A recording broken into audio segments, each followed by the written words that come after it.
Chapter 26. There was a famine in the land, beside the first famine that was in the days of Abraham. And Ishmael went unto Abimelech, king of the Philistines, unto Gerar. And the Lord appeared unto him, and said, Go not down unto Egypt, dwell in the land which I shall tell you of. Sojourn in this land, and I will be with you, and will bless you, for unto you and unto your seed I will give all these lands. And I will establish the oath which I swore unto Abraham your father. And I will multiply your seed as the stars of heaven, and will give unto your seed all these lands. And by your seed shall all the nations of the earth bless themselves, because that Abraham hearkened to my voice, and kept my charge, my commandments, my statutes, and my laws. And Ishmael dwelt in Gerar. And the men of the place asked him of his wife, and he said, She is my sister. For he feared to say my wife, lest the men of the place should kill me for Rebekah, because she is fair to look upon. And it came to pass, when he had been there a long time, that Abimelech, king of the Philistines, looked out at a window, and saw, and behold, Ishmael was sporting with Rebekah his wife. And Abimelech called Ishmael, and said, Behold, of a surety she is your wife, and how sayest you, She is my sister? And Ishmael said unto him, Because I said, lest I die because of her. And Abimelech said, What is this you have done unto us? One of the people might easily have lain with your wife, and you wouldest have brought guiltiness upon us. And Abimelech charged all the people, saying, He that toucheth this man or his wife shall surely be put to death. And Ishmael sowed in that land, and found in the same year 100-fold, and the Lord blessed him.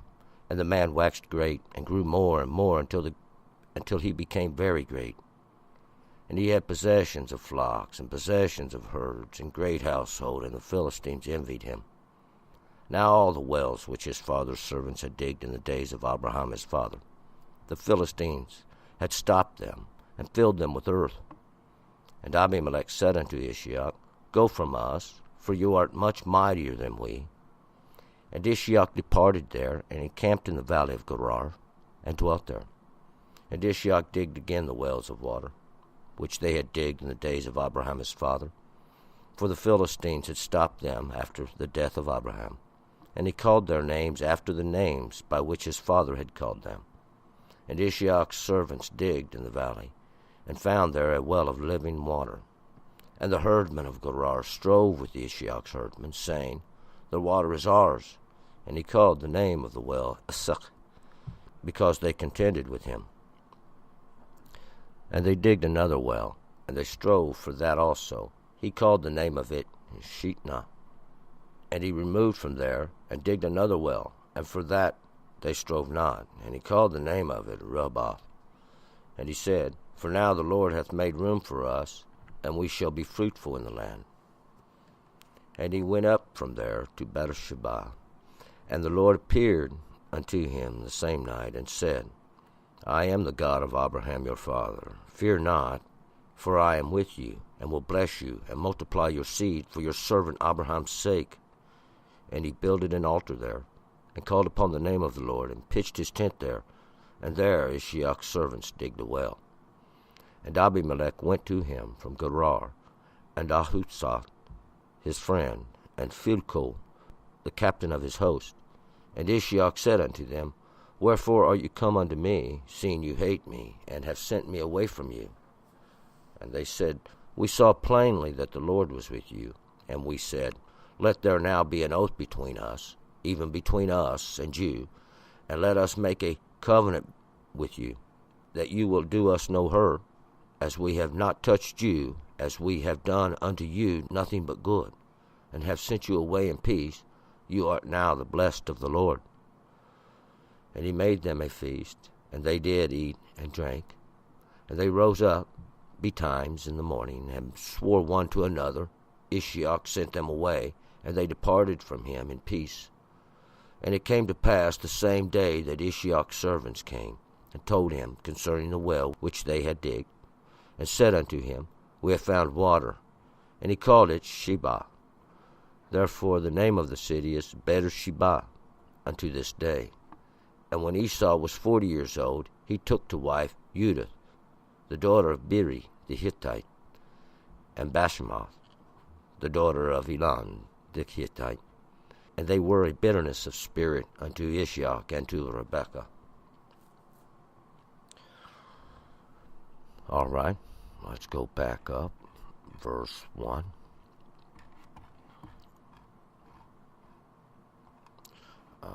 Continuing. Yesterday or the last chapter, we had some of the generations we went through of Ishmael, these sons, and of these sons that were born from the concubines of Abraham after Sarah had died.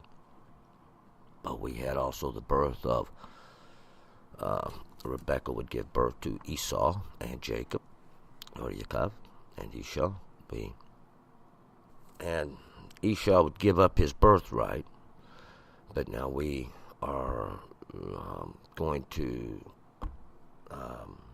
stay around that period of time around that same period in time, and we're going to continue here in verse 1. And there was a famine in the land beside the first famine that was in the days of Abraham. And Ishaak went unto Abimelech, king of the Philistines, unto Gerar. And there was a famine in the land. It's besides that first famine that was in the days of Abraham. We remember when Abraham went down because of the famine. And he went to Egypt. And we had the story of Abraham and Sarah. The story of the Abraham said, she's my sister. And we have that story. And also we have that story, same thing happened with Abimelech. We'll find a similar situation once again in this chapter. But this famine is where there's nothing to eat. There's nothing to consume. There's no substance in the land. And we will learn that this substance is always for the understanding that the Lord gives. And it's besides that first famine that was in the days of Abraham. And Ishaak went down to Abimelech, the king of the Philistines. And the Philistines are those drifters, those wanderers, those that went away from the beginning, from that word of the Lord. Abimelech is the father of the kings. He is the king of the Philistines, or the head king over all the other kings of the Philistines. And he was in Gerar. Gerar is that place where they chew the cud. You might say they re-chew it. They swallowed it once and have coughed it back up too. And the Lord appeared unto him and said, Go not down unto Egypt. Dwell in the land which I shall tell you of. So the Lord appears, the Lord here is Hashem, that's that holy name. Presence of God himself appears unto him. Tells him not to go down into Egypt. Then was stopping him there in Gerar. Don't go down into Egypt, because that's where he was headed, just like his father did in the beginning, when there was a famine in the land. But Egypt's that place of crypts. But dwell in this land, dwell in the land which I shall tell you of. And that's where he was currently. 3, sojourn in this land, and I will be with you, and will bless you, for unto you and unto your seed I will give all these lands, and I will establish the oath which I swore unto Abraham your father. He says, sojourn in this land, and that's going to be where Abimelech was, and in that area there around Gerar. And I will be with you, and will bless you, for unto you and unto your seed I will give these lands. And to give these lands, we'll find out that it caused them to inherit or be established there. And I will establish the oath which I swore unto Abraham, that your father. Because that's, as we'll find out, as Abraham went through, he dug these wells, and these were just as good as property markers in those days. 4, and I will multiply your seed as the stars of heaven, and will give unto your seed all these lands, and by your seed shall all the nations of the earth bless themselves. And I will multiply your seed as the stars of heaven, as in a similitude of number. These lights of these stars, or those little bitty lights, are that we see in the heavens or in understanding. That light is always some knowledge of some kind coming now. And I will give unto your seed all these lands.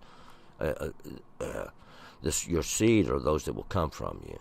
All these lands, that's where they was dwelling at that time. And by your seed shall all the nations of the earth bless themselves. And we'll find out why later.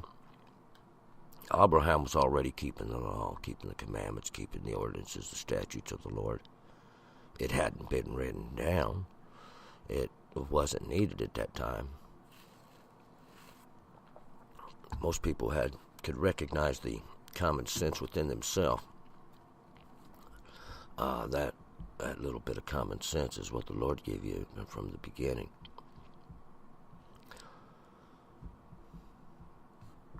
5.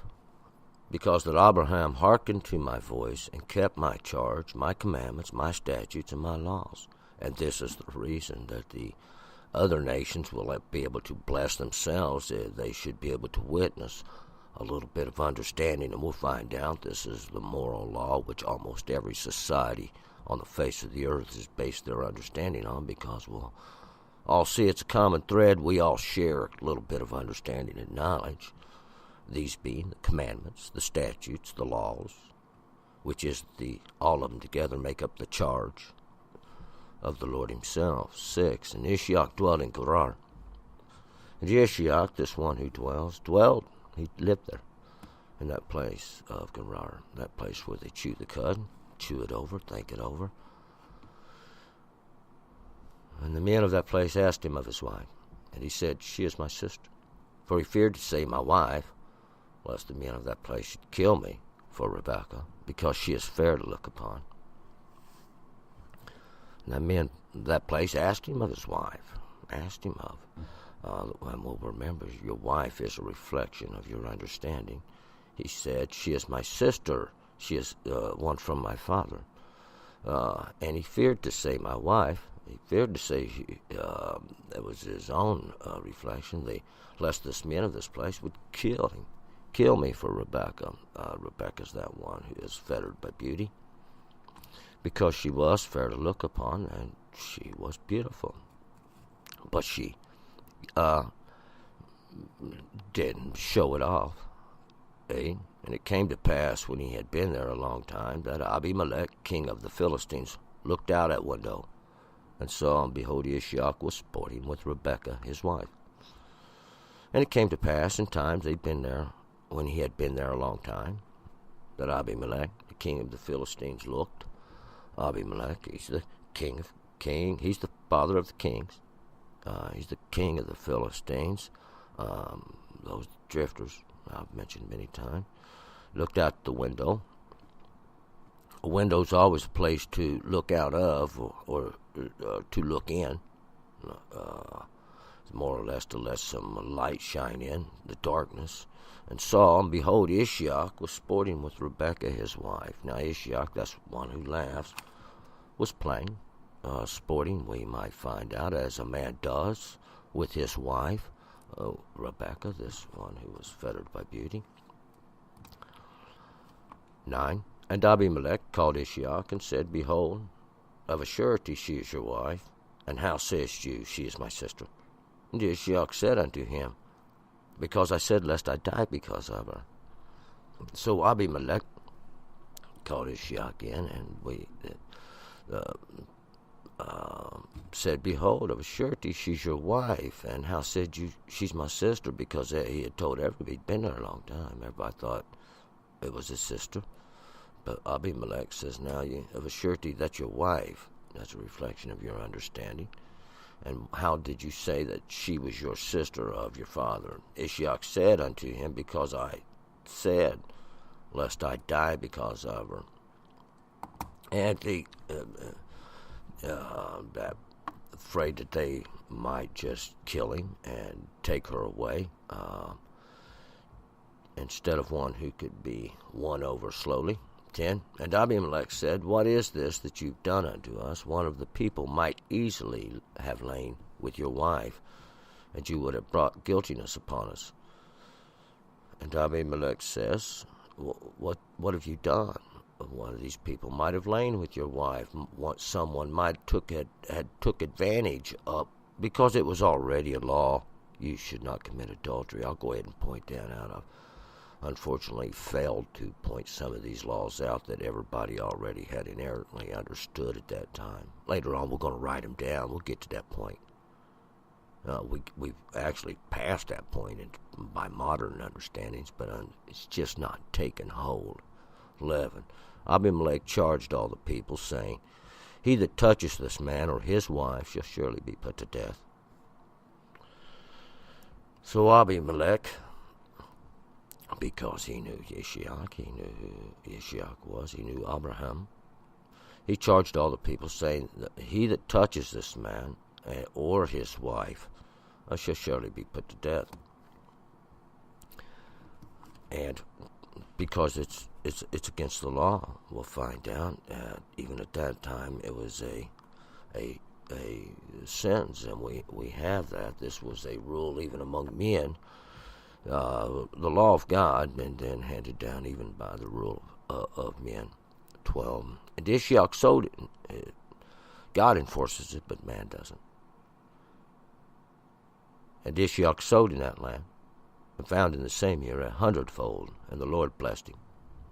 And Yishiach sowed in that land, that seed, even that understanding that comes forth, we'll find down from Abraham, and found in that same year 100-fold. 100's always the judgment folded, it's doubled. And the Lord blessed him. 13, and the man waxed great, grew more and more, until he became very great, because the Lord blessed him. He waxed great, grew more and more, until he came very great, mighty. In numbers, we'll find out, as well as possessions. 14, and he had possessions of flocks, and possessions of herds, and great household. And the Philistines envied him. And he had possessions of flocks, so he had large numbers of herds, these sheep, goats, greater cattle. Possessions of herds, many herds, these greater cattle, and greater household. A great household means he had many servants, or those that helped him. Servant, not always a lot of them are hired and paid wages, and Philistines envied him. Those drifters, they envied him because, see, they could have had all that too, had they not wandered off from the understanding of the Lord. 15, now all the wells which his father's servants had digged in the days of Abraham his father, the Philistines had stopped them and filled them with earth. And all the wells, these property markers, which the father served, and by the way, in 14, you shouldn't want what other people's got, covet your neighbors, but the Philistines envied him. I'll point that out as we go. The law's here. We've repeated it many times, but unfortunately I've failed to call it out. It's here. Not 15. Now all the wells which his father's servants had digged in the days of Abraham his father, Philistines stopped them and filled them with earth, because destroying their property markers, not one of the big 10, but it's still a law. Yeah, you ain't supposed to do that, but that's what these were in those days. We'll see these wells or those places where he watered.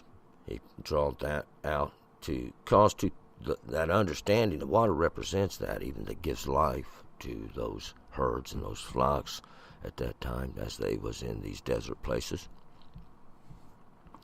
16, and Abimelech said unto Yishiach, Go from us, for you art much mightier than we. And Abimelech, the king of the father of the kings, said unto Yishiach, as one that laughs, Go from us, you're mightier than we. You've become greater in number and substance than we are.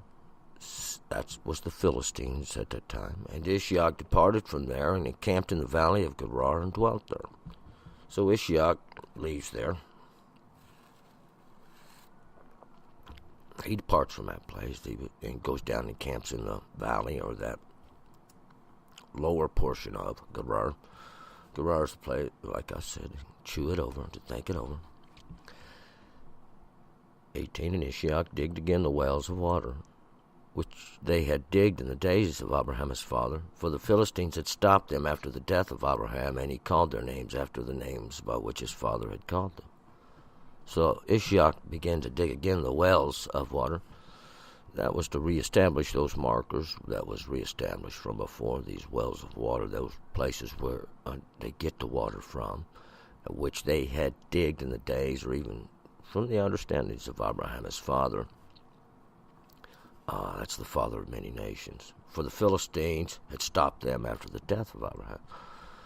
Because we'll find out they filled them in and tried to destroy these markers, these wells, these places where they get the understanding from, and they called their names after the names by which his father had called them. So he digs them back out and he renames them and reestablishes those boundaries, those markers. 19, and Ishaq's servants digged in the valley and found there a well of living water. So Ishaq's servants digging around in the valley, and they found there a well of living water. A well where, that's where you dig the water out and it just comes flowing back up out of the ground, and almost a stream breaks forth from that place. But that's what they found. 20, and a herdman of Gerar strove with the Ishaq's herdmen, saying, the water's ours. And he called the name of the well Eshek, because they contended with him. So we find out they found this great abundance of water. And these herdmen, these ones that tended the flocks of Gerar, that's that place where they chew the cud, strove with Ishaq's herdmen. They fought against them over the water, the well, and saying, it's ours, it belongs to us, even though they had put no effort in it. So he called the name of the well, and we'll find out. Ishaq humbles himself, backs up. He calls the name of the well Eshek. That means strive or strive with, to quarrel with, or to, we'll find out, contend, because they contended with him. And that's why a lot of times you'll find me defining these names and defining these words. One reason, because we'll find out they give a name according to a meaning. It had a meaning to that, a purpose, and understanding them with the name. The Lord said, I called them by name. 21, and they digged another well, and they strove for that also. And he called the name of it Shitnah.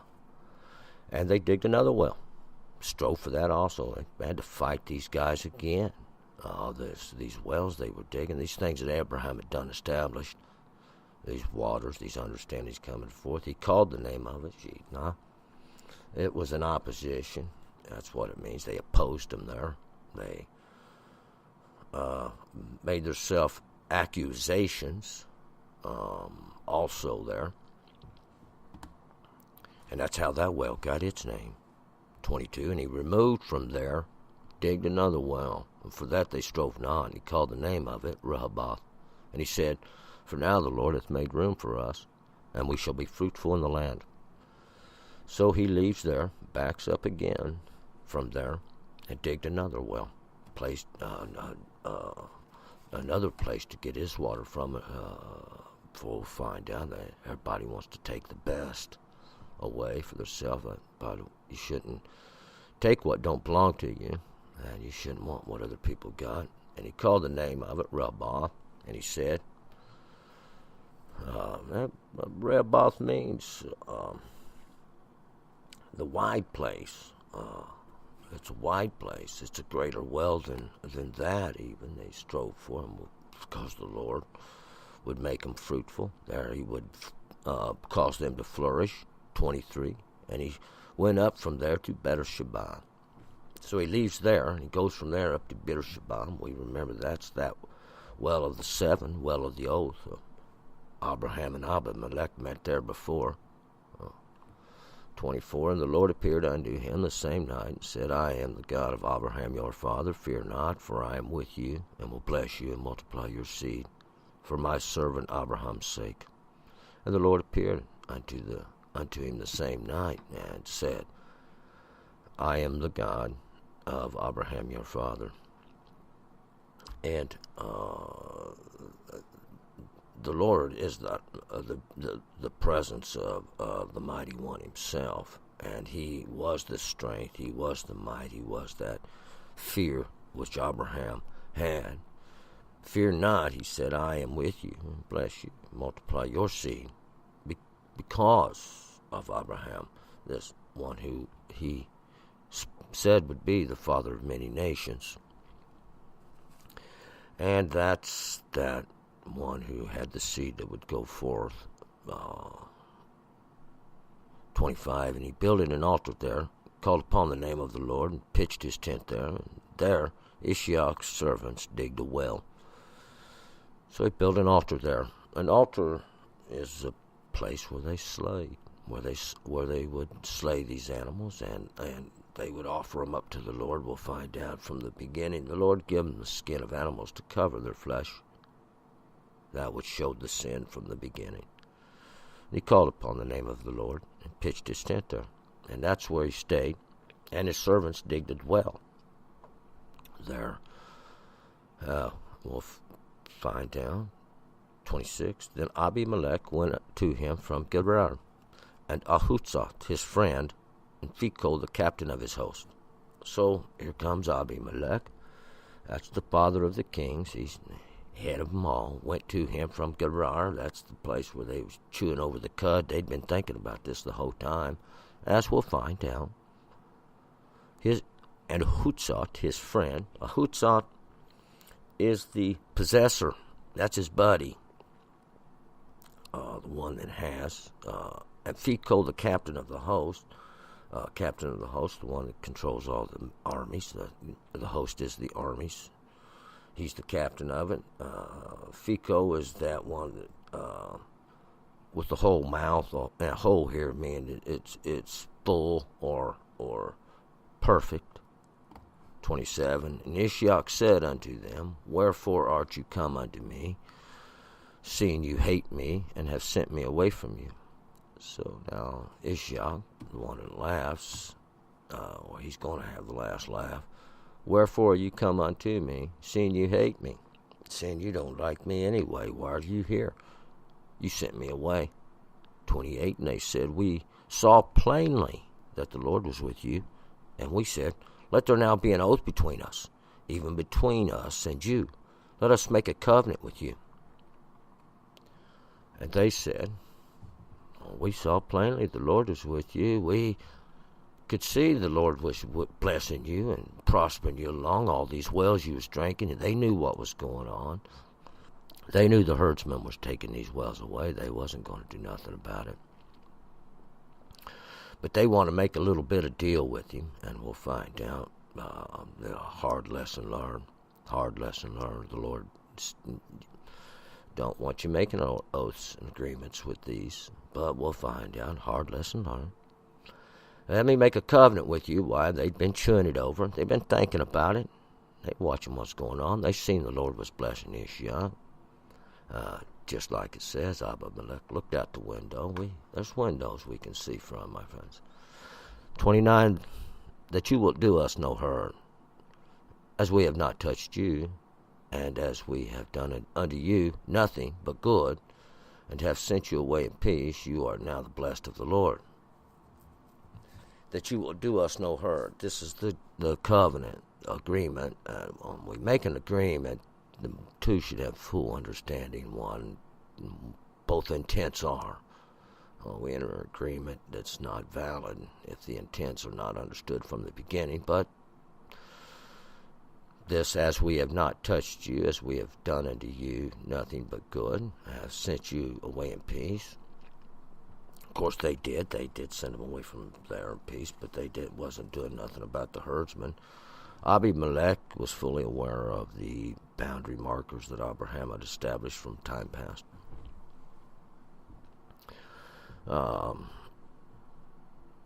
But anyway, they said, You art now the blessed of the Lord, seeing we have sent you away in peace. They didn't try to kill him or slay him or at that time fight against him anyway. Probably two things kept them from it, fear and common sense. But you are now blessed of the Lord. Blessed means they was sovereign already, but here we're going to make it extra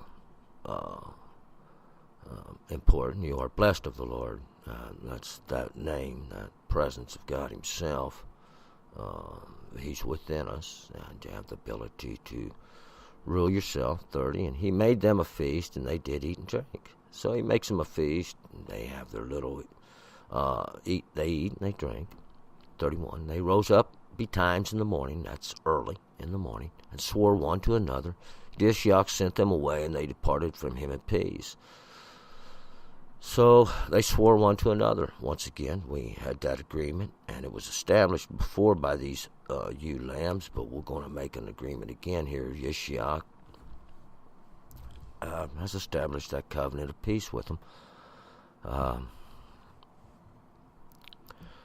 32, and it came to pass the same day that Ishak's servant came and told him concerning the well which they had digged, and said unto him, We have found water. And it came to pass that same day, in that same understanding, even that Ishak's servants, these ones that had been working for him, digging the wells, told him concerning the well which they had dug, and said to him, We have found water. They had found this water. 33, and he called it Sheba, before the name of the city. Therefore the name of the city is Beersheba unto this day.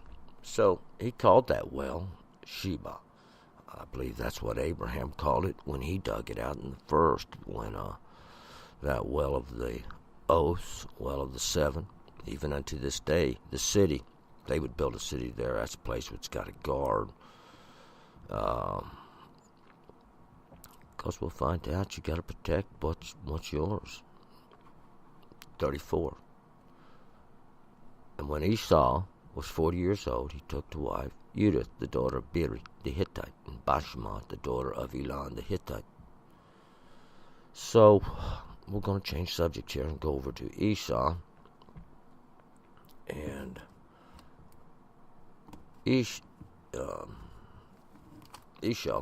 means hairy, means this one who's a little rough, kind of rough around the edges. Red, we'll find out. That's what he'd be known for. That's kind of, I refer to it as showing the blood or in the flesh. He was 40 years old.